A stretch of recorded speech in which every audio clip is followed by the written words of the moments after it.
বুড়িমার গল্প এখানে কোনো গল্প নয়, বাস্তব ঘটনা শোনো।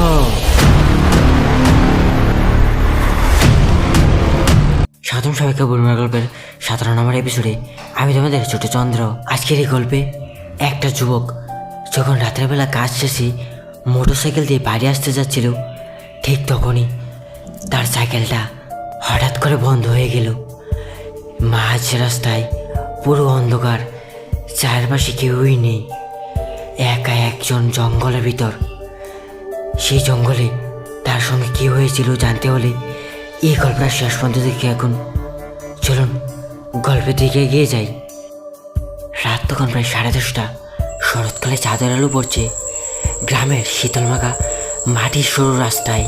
অমিত নামের এক যুবক কলকাতা থেকে বাড়ি ফিরছে একটা মোটরসাইকেল নিয়ে। হঠাৎ তার মোটরসাইকেলটা মাঝ রাস্তায় থেমে গেল।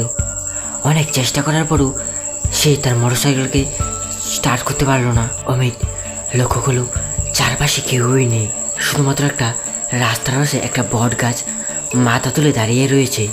বট গাছের ডালের মধ্যে একটা সাদা কি যেন নড়ছিল। প্রথম তার মনে হলো হয়তো পেঁচা হবে, কিন্তু ভালো করে দেখা গেল বট গাছের ডালের ভিতরে বসে আছে একটা সাদা শাড়ি পরা মহিলা।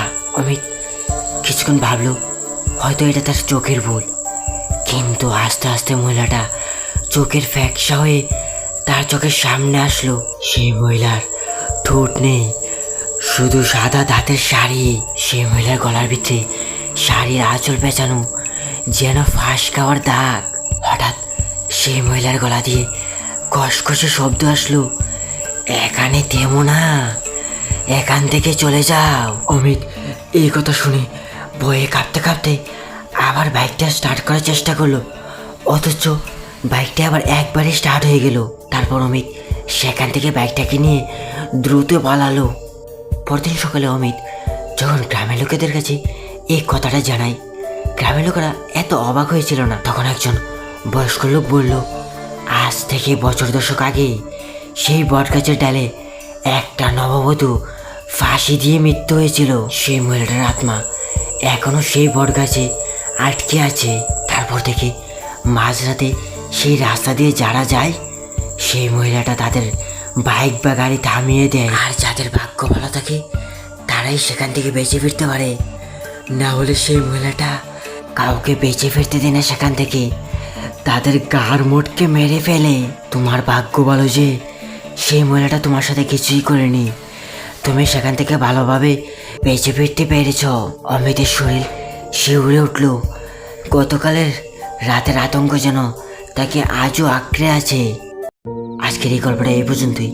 আর এই গল্পটা কেমন লেগেছে কমেন্টে জানাবেন। আর আপনাদের কাছে যদি এরকম কোনো গল্প থেকে থাকে তাহলে নিচে দেওয়া জিমেলে গল্পটি পাঠিয়ে দিন। আপনাদের দেওয়া গল্পটি আমি ভিডিওর মাধ্যমে তুলে ধরবো। সবাইকে অসংখ্য ধন্যবাদ ভিডিওটা শেষ পর্যন্ত দেখার জন্য।